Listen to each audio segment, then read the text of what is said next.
तो आज ध्वनि संरचना के जो इम्पोर्टेंट पॉइंट्स हैं उसको पढ़ेंगे। तो शुरू करते हैं। ध्वनि विज्ञान। स्वर और व्यंजन की ध्वनियाँ। स्वर वे ध्वनियाँ हैं जिनके उच्चारण में वायु मुख्य रूप से बिना किसी अवरोध के बाहर निकल जाती है। हिंदी में अ, आ, इ, उ, ए, औ स्वर ध्वनियाँ हैं। व्यंजन ध्वनियों के उच्चारण में उच्चारण अवयवों के द्वारा मुख के ऊपरी जबड़े में विभिन्न स्थानों पर वायु का मार्ग अवरुद्ध किया जाता है। हिंदी में क से लेकर ह तक सभी व्यंजन ध्वनियाँ हैं। अवरोध के प्रकार के आधार पर व्यंजनों के अनेक भेद होते हैं। जीभ का कौन सा भाग उच्चारण में भाग ले रहा है? स्वर के उच्चारण में जीभ का अग्र, मध्य और पश्च भाग ऊपर नीचे उठता है। अग्र स्वर जो है तो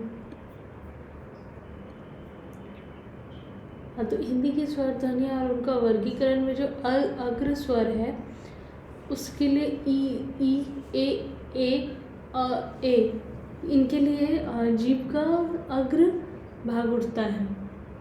मध्य स्वर जो है अ है। पश्च स्वर जो है उ, ओ, औ, अ है। मुख किस मात्रा में खुलता और बंद हो जाता है? मुंह के खुलने तथा बंद होने की मात्रा के अनुसार स्वरों के निम्नलिखित भेद होते हैं। संवृत मुंह प्राय बंद और बहुत कम खुलता है, जैसे ई, ऊ में। विवृत मुंह सबसे अधिक खुला हुआ हो, आ। उसके बाद अर्ध संवृत संवृत स्थिति की तुलना में अधिक खुलता हो, ए, ओ। अर्ध विवृत विवृत स्थिति की तुलना में कम खुलता हो, ए, औ। आठों की गोलाकार और अगोलाकार स्थिति के आधार पर जिन स्वरों को उच्चारण में ओठ गोल हो जाते हैं उन्हें वृत्ताकार तथा जिनमें चपटे रहते हैं उन्हें अवृत्ताकार स्वर कहे जाते हैं। जैसे वृत्ताकार में है उ, ओ, औ, अ करके है, और अवृत्ताकार में है अ, आ, ई, ए, अ। हिंदी में व्यंजन ध्वनियाँ और उनका वर्गीकरण। सभी व्यंजन अवरोधी ध्वनियाँ हैं। व्यंजन का वर्गीकरण दो आधारों पर किया जाता है। अवरोध किस स्थान पर होता है और अवरोध उत्पन्न करने वाला अंग किस तरह का प्रयत्न करता है। जैसे ऊपरी ओठ, ऊपरी दांत, वत्स या दंत मूल, कठोर तालु, मूर्धा, कोमल तालु या कंठ तथा स्वर यंत्र प्रमुख उच्चारण स्थान है। हिंदी व्यंजनों का स्थान के आधार पर वर्गीकरण। कंठ कोमल तालव्य, तो उससे क, ख, ग, घ, ग का उच्चारण होता है। तालव्य से च, छ, ज, झ, ञ। मूर्धन्य से होता है ट, ठ, ड, ढ, न, फिर ढ, श। दंत से होता है त, थ, द, ध, न। ओष्ठ से होता है वर्तस्य से होता है स, ज, र, ल। ओष्ठ से होता है प, फ, ब, भ, म। स्वरीय तंत्रीय, फिर उसके बाद दंतोष्ठ से होता है व और फ। उसके बाद होता है स्वर तंत्रीय ह। हिंदी व्यंजनों का प्रयत्न के आधार पर वर्गीकरण। क, अवरोध की प्रकृति के आधार पर स्पर्शी। जब उच्चारण स्थान का स्पर्श करके वायु का मार्ग अवरुद्ध करता है तब तो व्यंजन उच्चारित होते हैं। स्पर्शी व्यंजन कहे जाते हैं। हिंदी में क वर्ग, ट वर्ग, त वर्ग तथा प वर्ग के पहले 4 व्यंजन स्पर्शी व्यंजन हैं।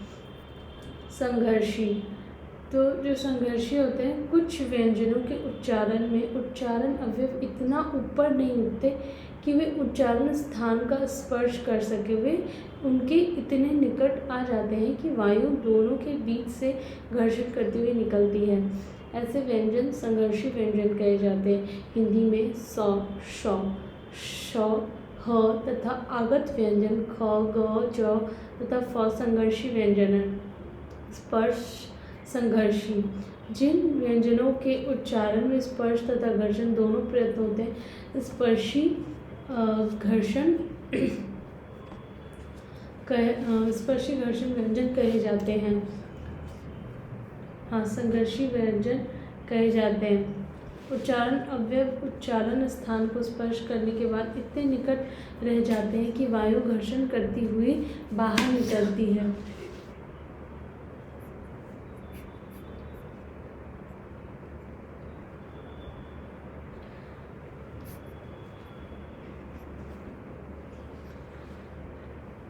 हिंदी में च वर्ग के सभी व्यंजन इसी कोटि में आते हैं। अंतस्थ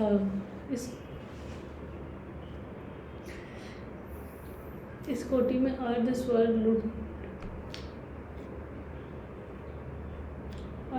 लुंठित और पार्श्वरिक व्यंजन आते हैं। अर्ध स्वर में इनके उच्चारण में जीभ स्वरों की तुलना में अधिक ऊपर उठती है, पर इतना ऊपर नहीं की जाती कि वायु का मार्ग अवरुद्ध हो सके। हिंदी में य तथा व व्यंजन अर्ध स्वर हैं। लुंठित जब जीभ की नोक मुख के मध्य भाग में आकर बार बार आगे पीछे गिरती है तो इस प्रकार उच्चारित व्यंजन लुंठित कहे जाते हैं। हिंदी में र व्यंजन लुंठित व्यंजन का उदाहरण है। पार्श्विक तो इसका जो होता है ना, यहाँ भी जीभ की नोक मुख के बीच में आकर एक ओर या दोनों ओर पार्श्व बनाती है और वायु इन्हीं पार्श्व से होकर बाहर निकलती है। हिंदी की लौ ध्वनि इसका उदाहरण है।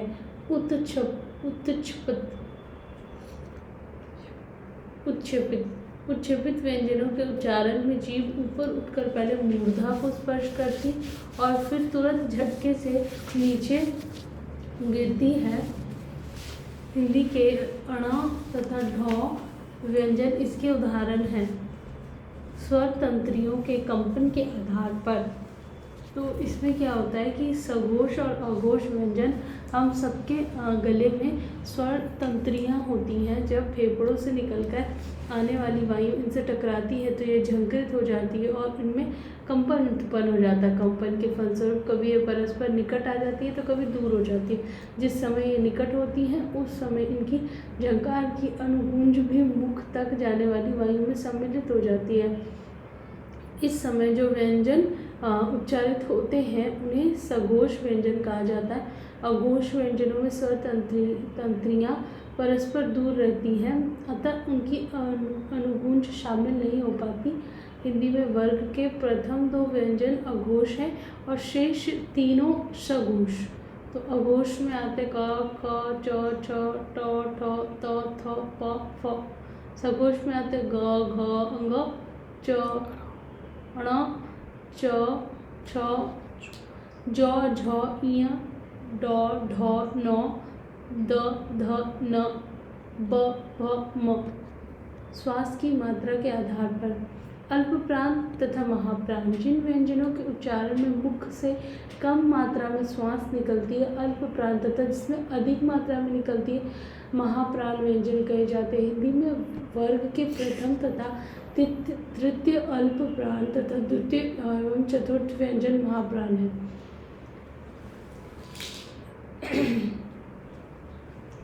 अल्प प्राण क, ग, च, छ, ज, ट, ड, त, द, प, ब। महाप्राण ख, ग, छ, ज, छ, झ, ठ, ड, ढ, थ, ध, प, भ। हिंदी की आगत ध्वनियाँ जो ध्वनियाँ किसी दूसरी भाषा के शब्दों के आ जाने के कारण आ जाती है आगत ध्वनियाँ कही जाती हैं तथा उन शब्दों को आगत शब्द कहते हैं। अंग्रेजी तथा अनेक यूरोपीय भाषा शब्द आ गए।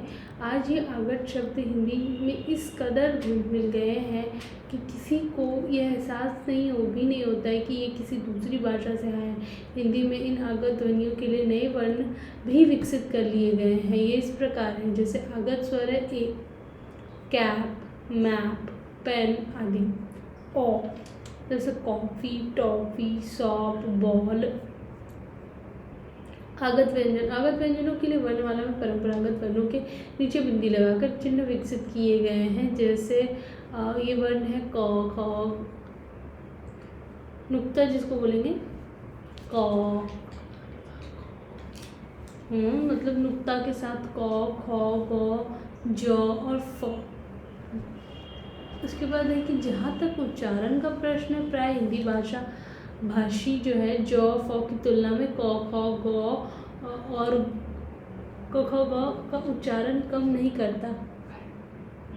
नुक्ता के साथ आमतौर पे ज, फ की तुलना में क, ख और ग का उच्चारण नहीं करता है, बहुत कम करता है, या फिर इन ध्वनियों का महत्व तब अधिक हो जाता है जब हिंदी की निकटवर्ती ध्वनि किसी शब्द में इनके व्यतिरिक्त में आ जाती है, जैसे ताक वाली। और फिर एक ताक का मतलब होता है ताकना, और ताक जब नुक्ता के साथ आए क पे तो वो होता है दीवार का आला। बाग मतलब तो घोड़े की, और उसका एक बाग जिसमें गौ में नुक्ता आता है उसका मतलब बगिया। खाना भी उसी तरह से होता है भोजन। खाना मतलब जब नुक्ता आ जाए ख पे तो अलमारी का खाना। फन मतलब सांप, और फन फ पे जब नुक्ता आ जाए तो हुनर। सजा सजाना, और सजा दंड हो जाता है। फिर ज़रा बुढ़ापा, ज़रा थोड़ा हो जाता है। हिंदी की नवविकसित ध्वनियाँ, हिंदी में कुछ ऐसी ध्वनियाँ भी हैं जो संस्कृत में नहीं थी। ये किसी अन्य भाषा के प्रभाव में से ना आकर स्वतः विकसित हुई है। हिंदी के संरचनात्मक विकास का परिणाम है। ये है अंग, ड, ढ़, ढ, न, म, ल तथा अनुनासिक स्वर। इनमें अण, ढ क्रमशः ड, ढ से विकसित व्यंजन है। ड, ढ व्यंजन जब दो स्वरों के मध्य में या शब्दांत में आ जाते हैं तो इनका उच्चारण क्रमशः अण, ढ हो जाता है। जहाँ तक ल,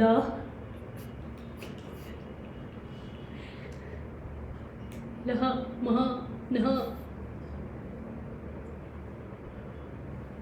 व्यंजनों के विकास का प्रश्न है, ये क्रमशः ल, म तथा न के महाप्राण रूप में विकसित हुए, जैसे काना, कान्हा, कुमार, कुम्हार, आला, अल्हा। परंतु अभी तक इनके लिए स्वतंत्र वर्ण नहीं विकसित किए गए। अनुनासिक स्वर, हिंदी में अनुनासिकता के कारण सभी स्वर अनुनासिक हो जाते हैं। ये अर्थ व्यतिरेक में अर्थ परिवर्तन की क्षमता रखते हैं, जैसे गोद, गोंद, भाग, भांग आदि। इनके लिए लेखन में बिंदु या चंद्र बिंदु दोनों का ही प्रयोग किया जाता है। इसके बाद खंडेतर ध्वनियाँ। ऊपर अभी तक जिन ध्वनियों की चर्चा की गई सभी खंडीय ध्वनियाँ कही जाती हैं, क्योंकि उन ध्वनियों के अनेक ध्वनि गुण नासिकीय और निरनुनासिक प्राणत्व घोषणात्व के आधार पर खंड किए जा सकते हैं। परंतु कुछ ऐसी ध्वनियाँ भी होती हैं जिनके खंड करना संभव नहीं होता। ऐसी ध्वनियों को खंडेतर ध्वनियाँ कहा जाता है। बालघत, अनुतान, अनुनासिकता, मात्रा संहिता आदि ऐसी ही खंडेतर ध्वनियाँ हैं। प्रत्यय बल तथा बलाघात। शब्दों का उच्चारण करते समय भाषाभाषी शब्द में आने वाले विभिन्न अक्षरों पर समान बल देकर नहीं बोलते। किसी अक्षर पर अधिक बल दिया जाता है तो किसी पर कम। उच्चारण में बल के इसी आघात को बलाघात कहा जाता है तथा लिखित भाषा में अक्षर के ऊपर चिन्ह से दिखाया जाता है।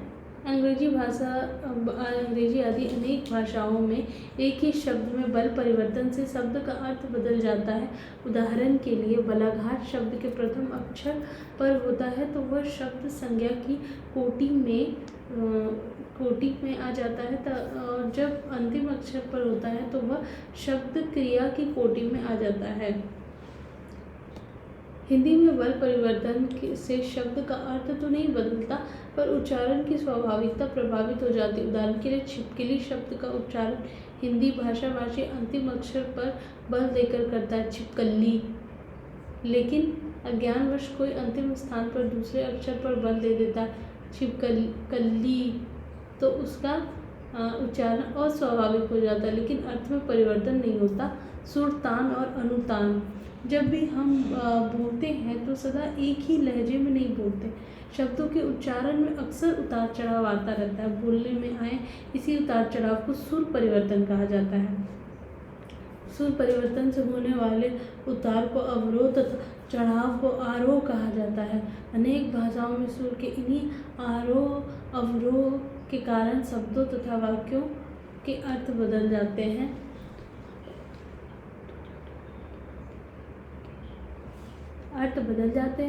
तान। शब्द स्तर पर सुर भेद को तान कहा जाता है।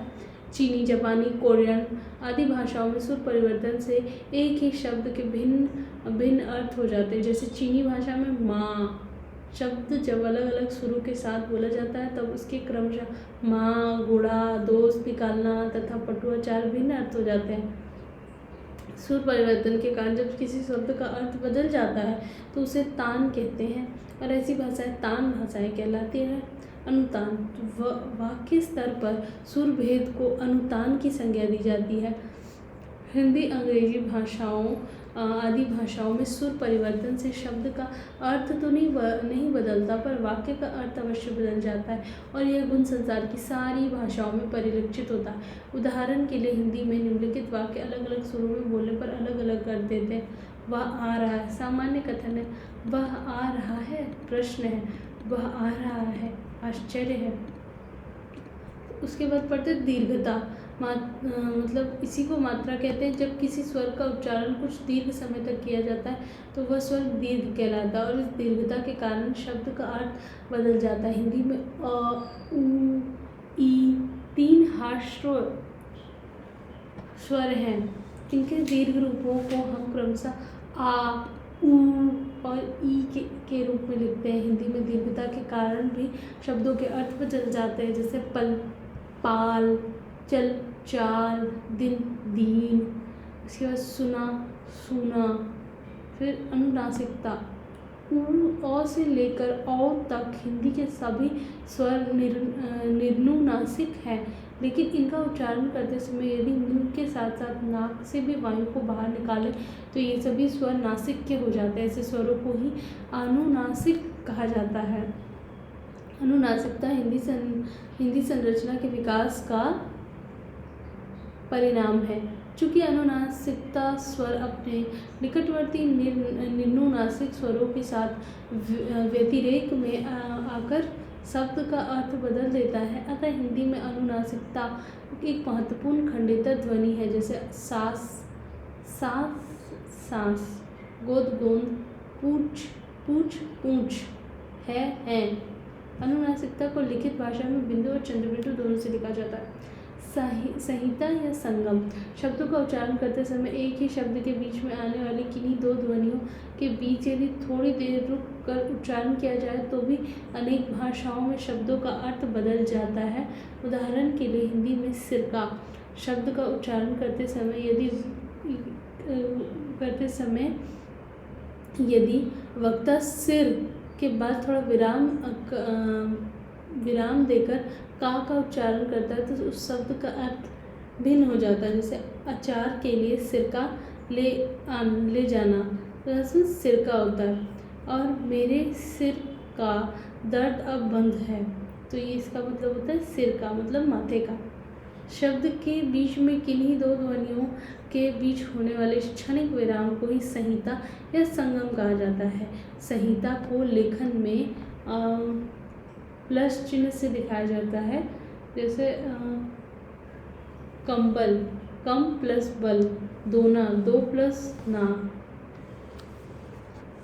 उसके बाद है जैसे इसको आप शब्दों में भी देख सकते, वाक्य में भी प्रयोग के रूप में देख सकते हैं कि सर्दी में एक कंबल से काम नहीं चलेगा, उसमें बहुत कम बल है।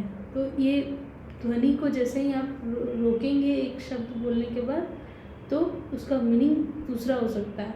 वह दोना भरकर मिठाई लाई, मुझे भी थोड़ी मिठाई दो ना। अगर दो के बाद रुक जाएंगे तो इस फिर ना बोलेंगे तो ये मतलब अलग हो जाता है इसका। अब पढ़ते हैं स्वनिम विज्ञान तथा निष्पादक स्वनिम विज्ञान। तो संरचनावादी संप्रदाय के सिद्धांतों तथा भाषा विश्लेषण की तकनीकों को अपनाकर ध्वनि संरचना का अध्ययन जिस विज्ञान के अंतर्गत किया जाता रहा, उसी विज्ञान को स्वनिम विज्ञान की संज्ञा प्रदान की गई। भाषा में जब दो शब्दों का उच्चारण किया जाता है तो उनमें आने वाली ध्वनियों के उच्चारण में विभिन्न प्रकार के अंतर आ जाते हैं। इन अंतरों के अनेक कारण होते हैं तथा हो सकते हैं। कभी कभी ये अंतर तब सुनाई देते हैं जब एक ही शब्द का उच्चारण विभिन्न भाषाएं या बोलियां बोलने वाले वक्ता अपनी अपनी मातृभाषाओं के उच्चारण से प्रभावित होकर भिन्न भिन्न रूप में करते हैं। इसके अलावा शब्दारंभ, शब्द मध्य तथा शब्दांत में जब कोई एक ध्वनि आती है तो अन्य निकटवर्ती ध्वनियों के प्रभाव से भी एक ही ध्वनि के उच्चारण में अंतर आ जाता है। कभी ध्वनियों के उच्चारण में अंतर तब दिखाई देता है जब किसी शब्द में अन्य ध्वनियाँ तो समान रहे पर किसी एक विशेष ध्वनि के स्थान पर कोई दूसरी ध्वनि आ जाती है तो भी उच्चारण में अंतर आ जाता है, परंतु उच्चारण में आए इन अंतरों में वे अंतर ही अध्ययन का विषय बनते हैं जो भाषा वैज्ञानिक दृष्टि से महत्वपूर्ण होते हैं। उदाहरण के लिए निम्नलिखित वर्ग 1 तथा वर्ग 2 के पहले व्यंजन के उच्चारण पर ध्यान दीजिए। कल तो क हलंत अ प्लस लौ, काल क हलंत प्लस आ प्लस लौ। इसी तरह से कील फिर अलग अलग शब्द होते हैं। फिर कूल में है तो कूल में आप क बड़ी ऊ की मात्रा और लौ। जैसे वर्ग प्रथम में आता है पल, फल, बल, मल, चल, छल, जल। उसी तरह वर्ग द्वितीय में आता है कल, काल, कील, कील, कूल, कूल, कोल। वर्ग 1 के सभी शब्दों के अर्थ में जो अंतर आया है वह पहले व्यंजन में बदल जाने के कारण आया है तथा वर्ग के शब्दों का अंतर शब्द माध्यम में आने वाले स्वर के कारण है। वस्तुतः ध्वनियों के उच्चारण में आने वाला अंतर विभिन्न ध्वनियों के परस्पर व्यतिरेक में आने के कारण आया है।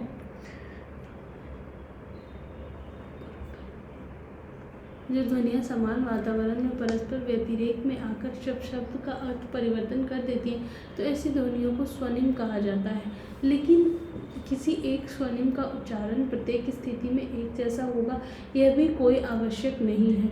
उदाहरण के लिए अंग्रेजी के पी, टी तथा क स्वनिमों का उच्चारण के पी, टी तथा के स्वनिमों का उच्चारण शब्द के आरंभ तथा मध्य में एक जैसा नहीं होता। अंग्रेजी भाषी शब्द आरंभ में इनका उच्चारण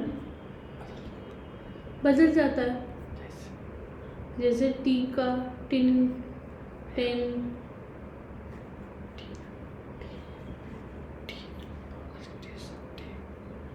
जैसे टीन है फिर स्टेशन है तो बदल जाता है मतलब। फिर 10 है तो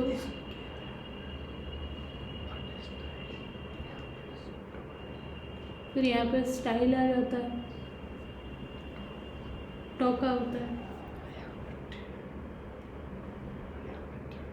किसी एक स्वनिम के इस प्रकार के उच्चारित रूपों में जो परिपूरक वितरण में आते हैं संस्वन कहते हैं।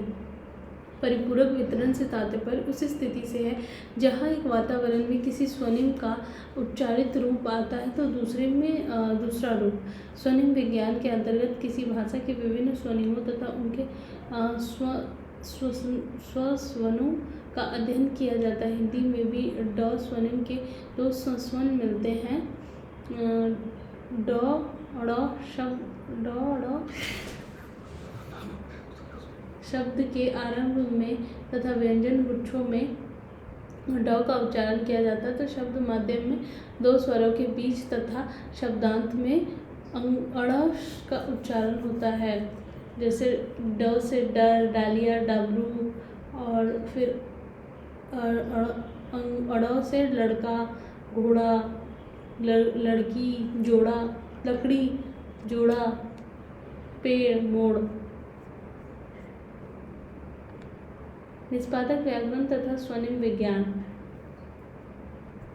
संरचनावादी संप्रदाय के भाषावादी ये मानते थे कि प्रत्येक भाषा विशिष्ट होती है और उसकी संरचना विशिष्ट होती है। आगे चलकर विचारधारा में परिवर्तन आया। नोम चोम्स्की अपने से पूर्व की भाषा संबंधी समस्त मान्यताओं पर प्रश्न चिन्ह लगा दिए और भाषा अध्ययन की दिशा में एक नई दृष्टि प्रदान की। चोम्स्की के अनुसार भाषा की दो संरचनाएं होती हैं, बाह्य संरचना और आंतरिक संरचना। बाह्य संरचना का संबंध तो भाषा की अभिव्यक्ति के साथ होता है, परंतु भाषा का यह रूप गौण रूप है। भाषा का प्रमुख रूप तो वह है जो भाषाभाषी के मन में होता है। इसी आंतरिक रूप को चोम्स्की ने आंतरिक संरचना कहा था। आंतरिक संरचना को बाह्य संरचना में परिवर्तित करने वाले कुछ नियम होते हैं जिनको चोम्स्की ने रूपांतरण नियम कहा है। बच्चा भाषा लिखते समय अपनी भाषा के समस्त वाक्यों को नहीं सीखता, क्योंकि भाषा में वाक्य तो असीमित होते हैं, परंतु इन वाक्यों को नियंत्रित करने वाले नियम हर भाषा में सीमित होते हैं।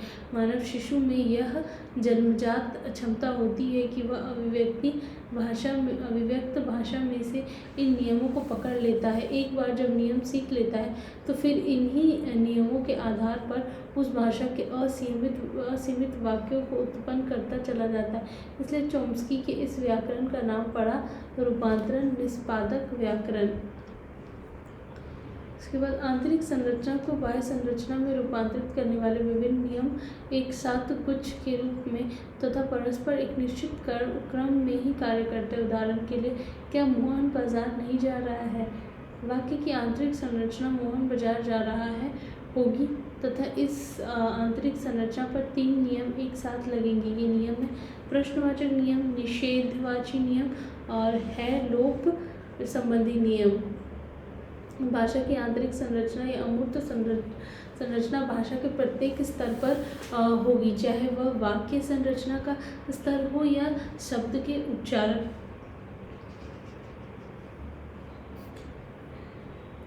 शब्द के उच्चारण का स्तर, जैसे हिंदी के लड़का शब्द की अमूर्त आंतरिक संरचना लड़का होगी और यह मानना होगा कि ड व्यंजन दो स्वरों के मध्य आने के कारण अण में परिवर्तित हो गया। निष्पादित स्वनिम विज्ञान में यह मानकर चला गया है कि ध्वनि की संरचना के दो स्तर तो होते हैं, एक उच्चारण का स्तर या बाह्य संरचना का स्तर तथा दूसरा अमूर्त स्तर, और अमूर्त आंतरिक संरचना को बाह्य संरचना के स्तर में परिवर्तित करने वाले स्वनिमिक नियम होते हैं।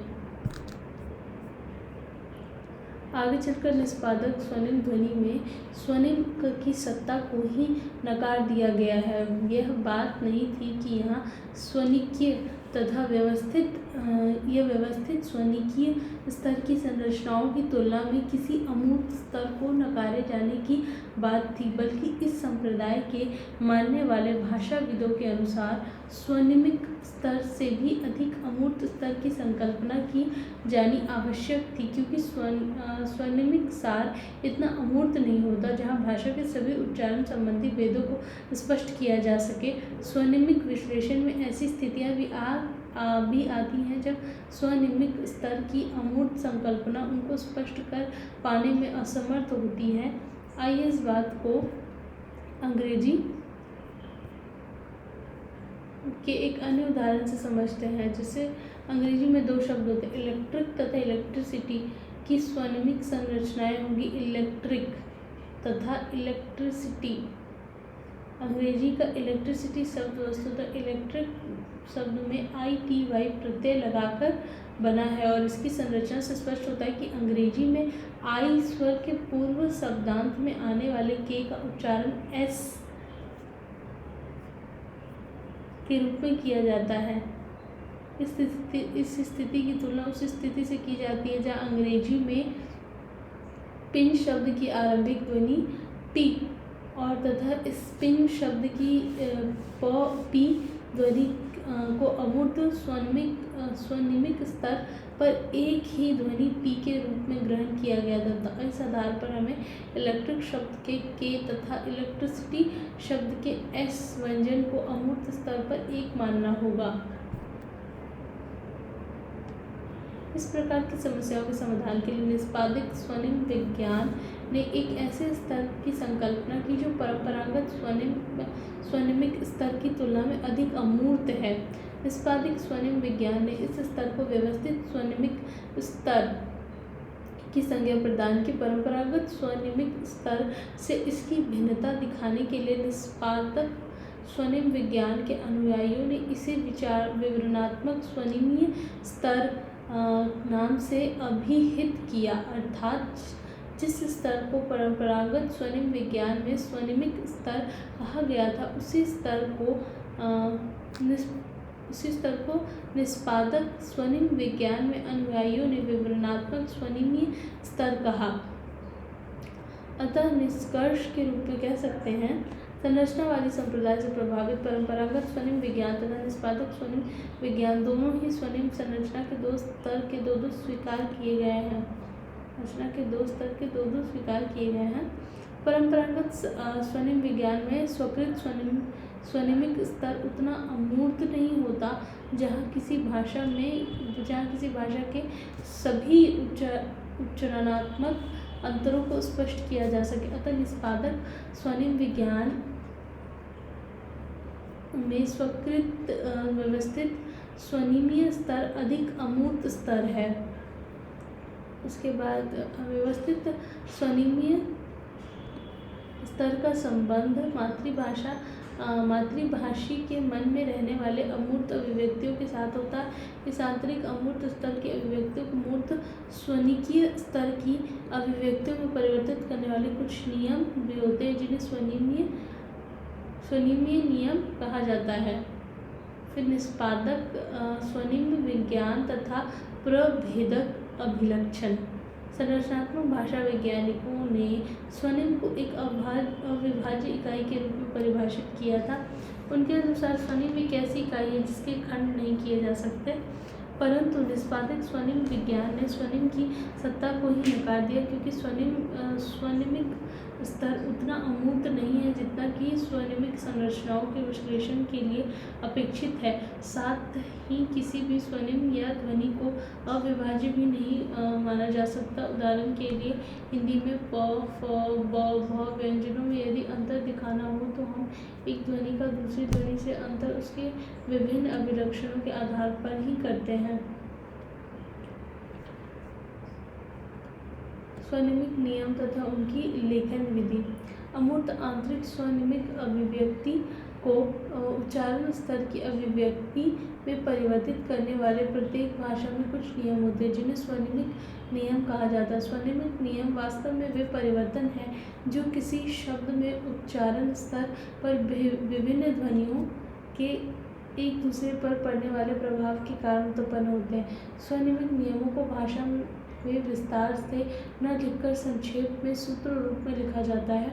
उदाहरण के लिए हिंदी में ड व्यंजन दो स्वरों के मध्य में आ जाता है तो वो ड़ में परिवर्तित हो जाता है। इस प्रकार स्वनिमिक नियमों का किसी भाषा के उच्चारण में विशेष महत्व होता है। ये नियम कई प्रकार के हो सकते हैं। अभिलक्षणा परिवर्तन संबंधी नियम। ध्वनि के प्रभाव से अभिलक्षणा या गुण ही बदल जाता है। जैसे ऊपर नासिक के व्यंजन के प्रभाव से निम्नुनासिक स्वर के अभिलक्षण रसनासिक के हो जाना। आगम संबंधी नियम।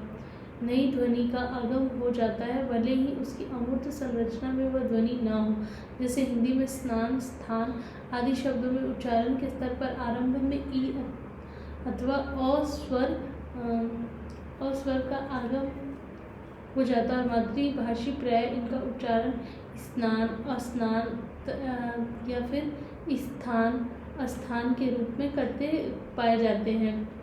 लोक संबंधी नियम। उच्चारण के स्तर पर उसका लोप हो जाता है और या वह उच्चारित नहीं की जाती। ऐसी स्थिति इन शब्दों की आंतरिक अमूर्त संरचना में उस ध्वनि को हमें लेना होता है और लोप संबंधी नियम से उसका लोप दिखाना होता है। उदाहरण के लिए हिंदी में शब्दांत में आने वाले अ स्वर का लोप हो जाता है। हम राम, आज, अब आदि शब्दों को वस्तुतः राम, आज, अब के रूप में उच्चारित करते हैं। हलंत के साथ शब्द होते हैं, जैसे जब शब्द होते हैं तो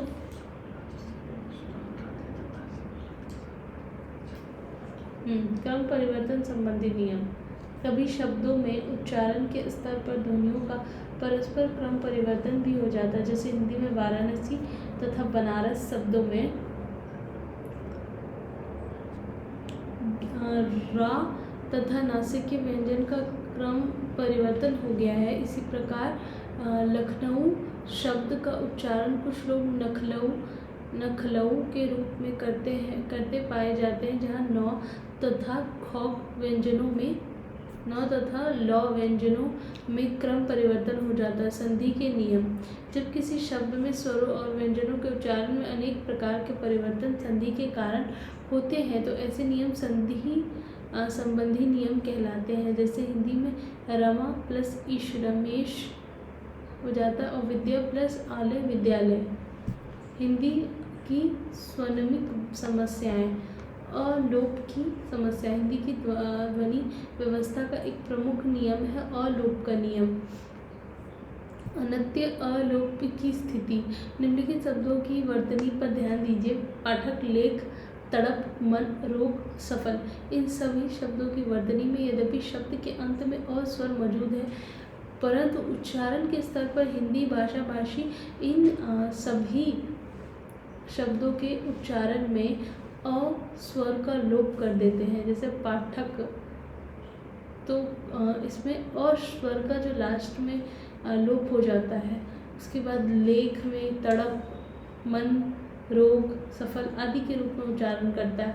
यहाँ समस्या इस बात को लेकर है कि जब एक और यह देख रहे हैं कि हिंदी में प्रत्येक शब्द के अंत में आने वाले अ स्वर का उच्चारण किया ही नहीं जाता, तो फिर शब्दांत में अ स्वर की सत्ता मानी ही क्यों जाए। अनेक विद्वानों की राय है कि पहले शब्दांत में अ स्वर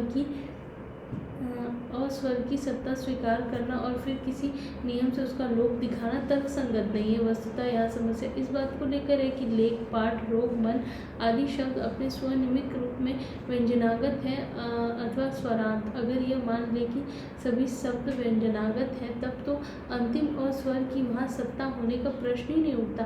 परंतु यदि हम यह मानकर चलते हैं कि ये सभी शब्द स्वरांत हैं, तब तो हमें शब्दांत में अ स्वर की सत्ता माननी होगी और फिर किसी नियम के द्वारा इस अ स्वर का लोप स्पष्ट करना होगा। रविंद्रनाथ श्रीवास्तव का यह मत रहा है कि लेख, पाठ, मन, रोग, चल आदि शब्द अपने मूल स्वनिमित स्तर पर स्वरांत ही हैं और उच्चारण के स्तर पर इनके अंत में आने वाले स्वर अ का निम्नलिखित नियम के आधार पर लोप हो जाता है। अर्थात शब्दांत में अ स्वर शून्य होता है। यहाँ लोप को शून्य से तथा शब्दांत को इस चिन्ह से दिखाया गया है, हैशटैग के चिन्ह से दिखाया गया है। श्रीवास्तव की इस मान्यता से कुछ भाषाविद सहमत नहीं है। उन लोगों की धारणा है कि यही है कि जब हिंदी भाषा भाषी शब्दांत में अ का उच्चारण करता है ही नहीं, तो फिर शब्दांत में उसकी सत्ता मानने की आवश्यकता ही क्या है। शब्द के अंत में अ स्वर की सत्ता मानना क्यों अनिवार्य है। इसके निम्नलिखित कारण है। निम्नलिखित शब्दों पर ध्यान दें।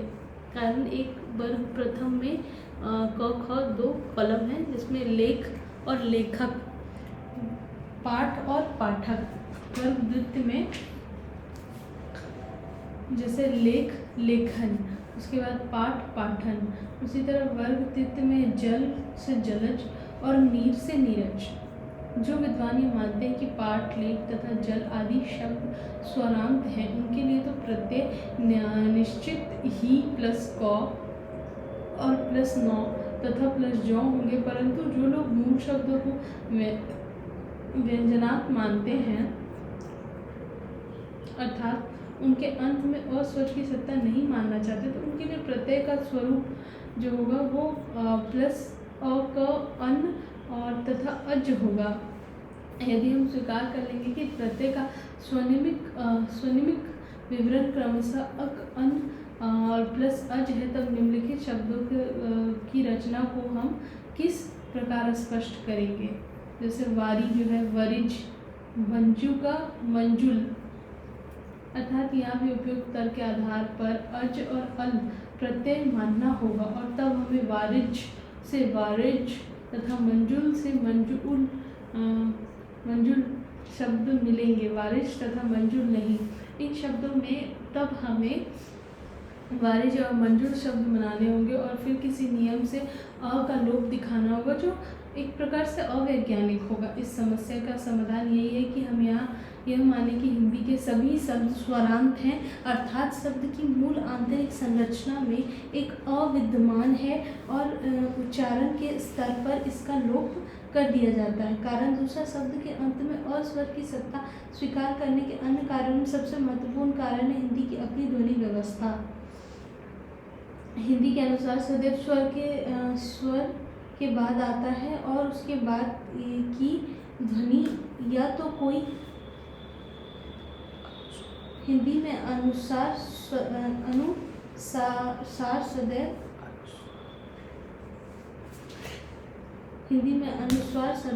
स्वर के बाद आता है और उसके बाद की ध्वनि या तो कोई व्यंजन होती है या शून्य, जैसे हिंदी चंपा, पंकज तथा स्वयं। जहाँ तक अनुस्वार के उच्चारण संबंधी नियम की बात है, हिंदी में अनुस्वार शब्द के मध्य में अपने आगे आने वाले व्यंजन का थोड़े स्थानिक रूप ग्रहण कर लेता है, अर्थात अपने आगे आने वाले व्यंजन के वर्ग का नासिक व्यंजन बन जाता है। तथा यदि अनुस्वार शब्द के अंत में आता है तो सदैव म व्यंजन के रूप में उच्चारित होता है, जैसे स्वयं, अहम। इस बात को हम इस प्रकार से समझ सकते हैं कि शब्दांत में आने वाले अनुस्वार के बाद यदि व्यंजन से शुरू होने वाला कोई दूसरा शब्द आता है तो यह म उस व्यंजन के उच्चारण स्थान के अनुरूप अपना स्वरूप ग्रहण कर लेता है। जैसे समताप तो संताप हो जाता है। इसके बाद है समनिहित तो सन्निहित हो जाता है। संगीत उसी तरह फिर संलाप हो जाता है और संरचना। परंतु यदि सम, नाम, काम आदि शब्दों को भी हम व्यंजनात् मान लेंगे तब अनुस्वार संबंधी नियम उस पर भी घटित होना चाहिए, परंतु ऐसा नहीं होता। जैसे सम प्लस ता समता हो जाता है, सम प्लस तुल समतुल्य हो जाता है, सम प्लस कोण समकोण हो जाता है। यहाँ प्रश्न उठता है कि क्या कारण है कि उपसर्ग सम प्लस के बाद ताप आता है तो वह सम संताप बनता है, पर जब सम के बाद ता आता है या तुल्य शब्द आते हैं तो सम का म अपना रूप नहीं बदलता। इसका कारण यही है कि अनुस्वार वाले शब्दों में म करांत है जबकि अन्य शब्द में स्वरांत है। अनुस्वार का नियम सम, काम, ताम जैसे शब्दों पर इसीलिए लागू नहीं होता क्योंकि उनकी आंतरिक संरचना में एक अस्वर विद्यमान है। तीसरा कारण है मूर्धन्य ध्वनियों की समस्या। संबंधी शीर्षक के अंतर्गत आप देखेंगे कि हिंदी में दो स्वरों के बीच जब ड ढ व्यंजन आ जाते हैं तो उनका उच्चारण क्रमशः ण ढ के रूप में बदल जाता है। बुढ़ा, बूढ़ा, गड्ढा, गड्ढा जो होता है फिर इस तरह से। परंतु हिंदी में अनेक शब्द ऐसे भी हैं जिनमें शब्दांत में हमें अण और ढ ध्वनियाँ दिखाई देती है, जैसे जोड़, मोड़, रूढ़, पहाड़ आदि। यदि हम स्वीकार कर लेते हैं कि शब्द की मूल संरचना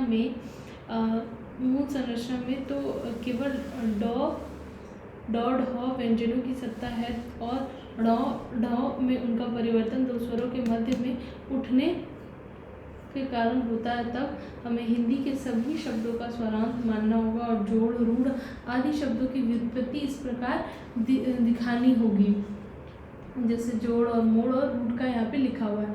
परंतु यदि इन शब्दों को हम व्यंजनात् मान लेते हैं तो मूर्धन्य ध्वनियाँ ण और ढ की स्थिति को स्पष्ट कर पाना संभव न होगा। शब्द मध्य में अलोप की स्थिति। क वर्ग ख वर्ग उच्चारित रूप, जैसे सिमटना, सिमट, असिमट। चमक, चमकीला, चमकीला।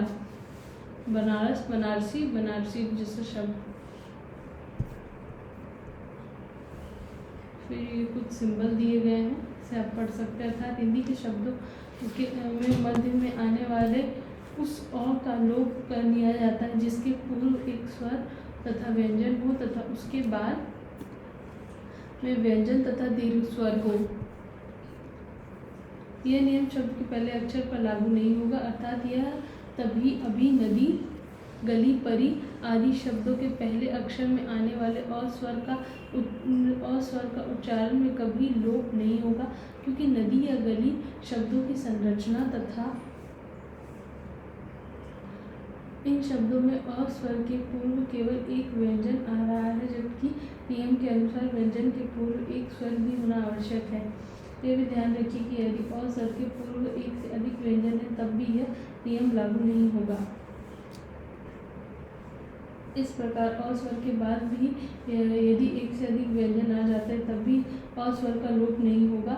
यह भी ध्यान रखने की बात है कि अ स्वर का लोप तभी होगा जब अ के बाद आने वाला स्वर दीर्घ हो, जैसे लड़कियाँ, लड़की, सिमट, सिमटा। साथ ही यह भी ध्यान रखना चाहिए कि अ लोप का यह नियम तभी लगेगा जब इसके परिवेश में इसके बाईं ओर कोई रूपिम सीमा न हो, जैसे निम्नलिखित दिया हुआ, जैसे बेकसूर, अनकहा, कनकट्टा, अनमना। इन शब्दों को देखकर लगता है कि इनका उच्चारण क्रमशः बेकसूर, अनकहा, कनकट्टा, अनमना जैसा होना चाहिए था, पर ऐसा इसलिए नहीं होता क्योंकि इन शब्दों की रचना दो रूपियों के योग से हुई है, अर्थात अ स्वर के पूर्व बाईं और रूपिम सीमा विद्यमान है। इनकी रचना इस प्रकार की है। उत्क्षेपित ध्वनियाँ,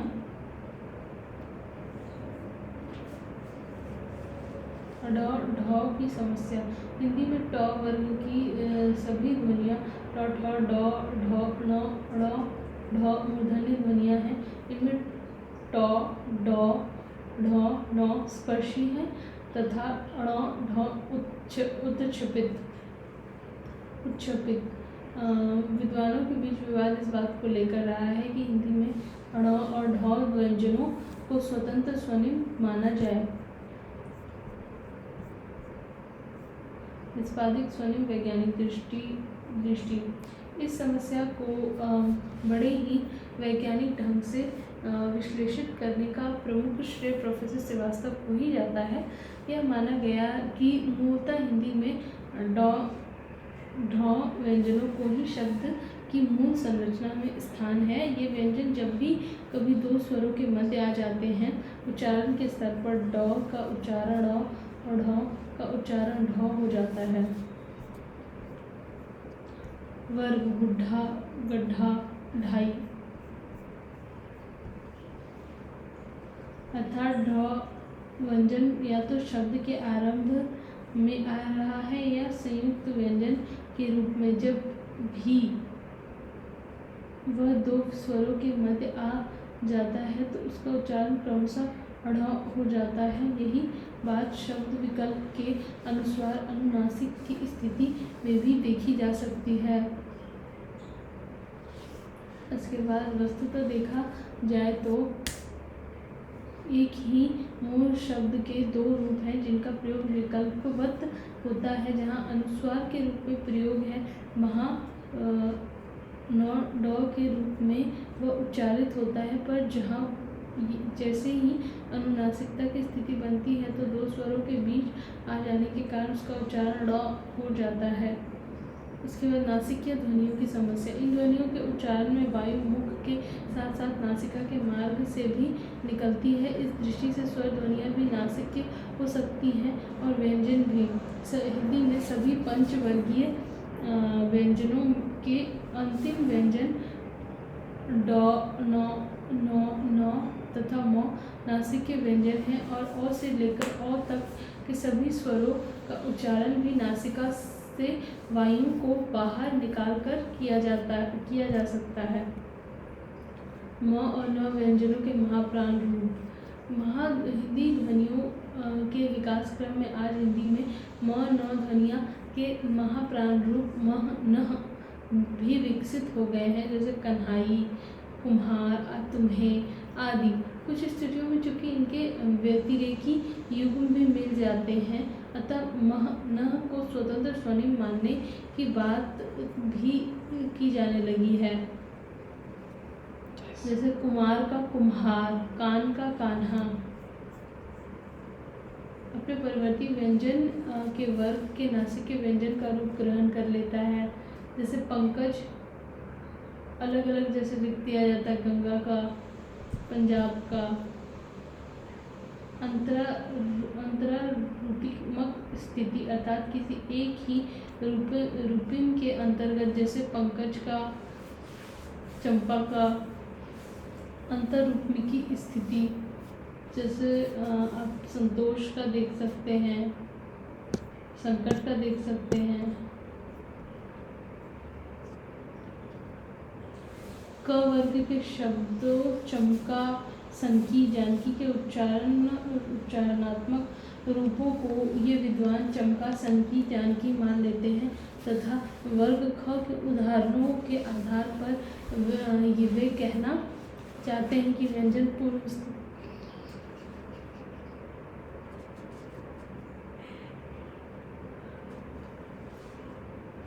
स्थिति में केवल तुल्य स्थानीय नासिका ही नहीं आते, बल्कि विषम स्थानीय नासिका भी आ सकते हैं।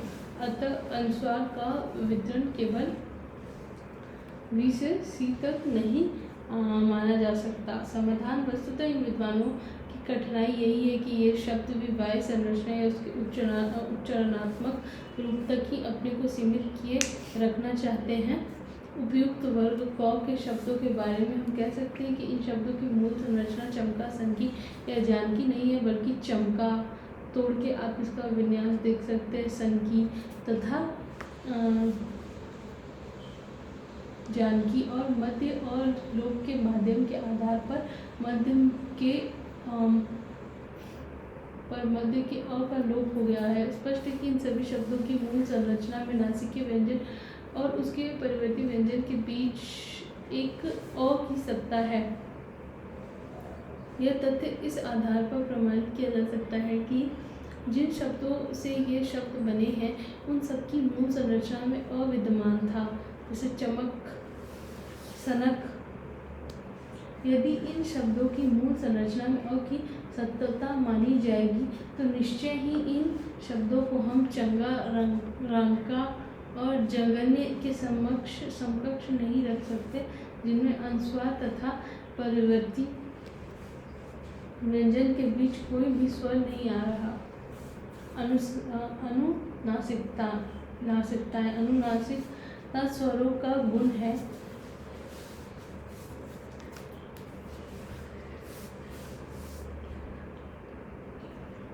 नासिक के रंजित स्वर ही अनुनासिक कहे जाते।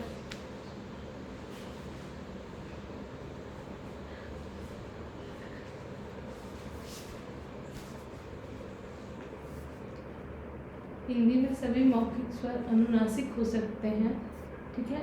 इस तरह से फिर होगा। हिंदी में लिपि चिन्ह के रूप में अनुनासिक को चंद्र बिंदु से लिखा जाता है। हाँ, यदि स्वर के ऊपर मात्रा चिन्ह हो तो बिंदु के स्थान पर इसे बिंदु से ही लिखा जाने की आवश्यकता होती है। इसके अलावा कहने का तात्पर्य यही है कि हिंदी में अनुनासिकता का विकास मुख्य रूप से स्वर से ही हुआ है, अर्थात ऐतिहासिक अनुस्वार से ही हुआ है। अर्थात ऐतिहासिक विकास की प्रक्रिया में केवल उन्हीं शब्दों में अनुनासिकता मिलती है जिनके मूल रूपों में अनुस्वार की स्थिति रहती है, जैसे दंत, दांत, चंद्र, चांद, भंग, भांग, कंटक, कांटा आदि। इसके बाद है महाप्राण ध्वनियों की समस्या। हिंदी के महाप्राण व्यंजनों को लेकर यह समस्या है कि इनको अल्पप्राण व्यंजन तथा ह व्यंजन का संयुक्त रूप माना जाए अथवा एकल स्वनिम। कुछ भाषाविदों की मान्यता है कि हिंदी के महाप्राण व्यंजनों को एकल स्वनिम न मानकर अल्प प्राण व्यंजन तथा ह व्यंजन का संयुक्त रूप मानना चाहिए। इस सिद्धांत को मानने का कारण यह है कि हिंदी में कुछ शब्द ऐसे मिल जाते हैं जहाँ महाप्राणत्व की सत्ता व्यंजक गुच्छ के रूप में दिखाई देती है। अब ही को अभी बोलते हैं, तब ही को तभी, अर्थात इन शब्दों में भ व्यंजन का जन्म ब तथा ह व्यंजन के संयोग से हुआ। लगभग ऐसी स्थिति म और न के महाप्राण के रूप में भी दिखाई देती है, जैसे तुम प्लस ही तुम्ही, इन प्लस ही इन्हीं। इसके अलावा हिंदी में धीमी गति से और तीव्र गति से उच्चारण करने में भी ह तथा महाप्राण के बीच संबंध दिखाई देते हैं। उदाहरण के लिए अगर निम्नलिखित वाक्यांशों की धीमी गति तथा तीव्र गति से पढ़ा जाए तो अंतर सुना जा सकता है। जैसे धीमी गति से मन ही मन, तीव्र गति से मन ही मन, ऐसे आ सकता है। इस प्रकार ऊपर के सभी उदाहरणों से ऐसा प्रतीत होता है कि हिंदी में महाप्राणत्व अल्प प्राण प्लस ह का संयुक्त रूप, परंतु ऐसा सच नहीं। अनेक भाषाविदों के एक और अनेक प्रकार के प्रयोगशील परीक्षणों के आधार पर इस मान्यता को गलत सिद्ध कर दिया गया है, तो दूसरी ओर अनेक स्वनिक नियमों के आधार पर यह सिद्ध करने की कोशिश की गई है कि महाप्राणत्व वस्तु अल्प प्राण व्यंजन है तथा ह व्यंजन का संयोग नहीं है।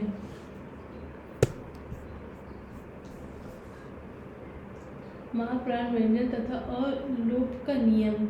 अब अलोप का नियम को हम उन शब्दों में देखेंगे कि जहाँ महाप्राण ध्वनियाँ आती हैं। यदि महाप्राण व्यंजनों को व्यंजन गुच्छ माना जाएगा तो यह भी अलोप नहीं होना चाहिए, और यदि अलोप होता है तो इसका अर्थ यही होगा कि महाप्राण व्यंजन एकल स्वनिम ही है।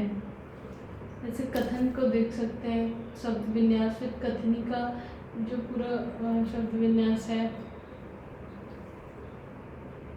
परवर्ती महाप्राण में भी समझ, समझा। महाप्राण व्यंजना के होने पर भी अलोप हो रहा है। कहा जा सकता है कि हिंदी में महाप्राण ध्वनियाँ व्यंजन गुच्छ के रूप में सिद्ध नहीं है। हिंदी में शब्द के आरंभ में दो व्यंजनों से अधिक व्यंजन नहीं आते। स्त्री अपवाद है। इसी तरह महाप्राण व्यंजन से बनने वाले संयुक्त व्यंजनों के उदाहरण भी हिंदी में मिल जाते हैं, जैसे ख्याति, ध्रुव। यदि महाप्राण व्यंजनों को हम व्यंजन गुच्छ मान लेते हैं, तब हिंदी के इन वर्ग के शब्दों में यह मानना होगा कि शब्दारंभ में 3 व्यंजन आ रहे हैं, जो हिंदी की प्रकृति के विपरीत होती है।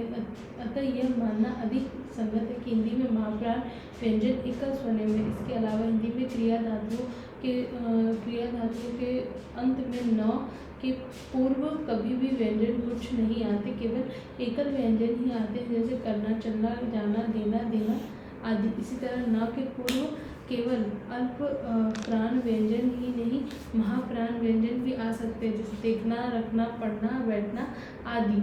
हिंदी के महाप्राण व्यंजन एकल स्वनिम ही हैं।